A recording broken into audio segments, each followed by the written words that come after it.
जरूर, मैं आपको विटामिन सी की खोज के बारे में बताता हूँ। विटामिन सी की खोज, discovery of vitamin C. Vitamin C, जिसे एस्कॉर्बिक एसिड भी कहा जाता है, की खोज किसी एक व्यक्ति या घटना से नहीं जुड़ी है, बल्कि यह एक लंबी प्रक्रिया थी जो विशेष रूप से स्कर्वी नामक बीमारी के इलाज की खोज से शुरू हुई। यहाँ इसकी खोज का संक्षिप्त विवरण दिया गया है। 1. स्कर्वी से संघर्ष, the scurvy connection. Vitamin C की कहानी स्कर्वी नामक रोग से जुड़ी है, जो सैकड़ों वर्षों तक नाविकों और लंबी यात्रा पर रहने वाले लोगों के लिए एक घातक समस्या थी। इस रोग के कारण थकान, मसूड़ों से खून आना और आखिरकार मृत्यु हो जाती थी। 1747 में स्कॉटिश सर्जन जेम्स लिंड ने रॉयल नेवी के नाविकों पर एक नियंत्रित नैदानिक परीक्षण किया। उन्होंने पाया कि जिन नाविकों को नींबू और संतरे दिए गए वे स्कर्वी से तेजी से ठीक हो गए, जबकि बाकी नहीं। यह पहला वैज्ञानिक प्रमाण था कि इस बीमारी का इलाज साइट्रस फलों में है। 2.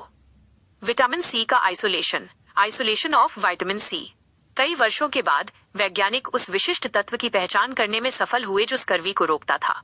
1928 में हंगेरियन बायोकेमिस्ट अल्बर्ट सेंट ग्योर्गी ने एड्रेनल कॉर्टेक्स से एक पदार्थ को अलग किया, जिसे उन्होंने शुरू में हेक्सुरोनिक एसिड नाम दिया। उन्होंने पाया कि यह पदार्थ स्कर्वी रोधी गुण रखता है। 3. विटामिन सी की पहचान और संश्लेषण, आइडेंटिफिकेशन एंड सिंथेसिस। 1932 में सेंट ग्योर्गी और एक अमेरिकी वैज्ञानिक चार्ल्स किंग ने स्वतंत्र रूप से साबित किया कि हेक्सुरोनिक एसिड वास्तव में वो एंटी स्कर्वी फैक्टर है जिसकी खोज की जा रही थी। इसके बाद इसका नाम बदलकर एस्कॉर्बिक एसिड रखा गया, लैटिन शब्द A-No और स्कॉर्ब्यूटस स्कर्वी से। 1933 में स्विस पोलिश केमिस्ट तदेउस राइचस्टाइन ने औद्योगिक रूप से एस्कॉर्बिक एसिड को सिंथेसाइज करने का एक तरीका विकसित किया, जिसे अब राइचस्टीन प्रक्रिया, राइचस्टाइन प्रोसेस के नाम से जाना जाता है। इसने बड़े पैमाने पर विटामिन सी का उत्पादन संभव बनाया। नोबेल पुरस्कार।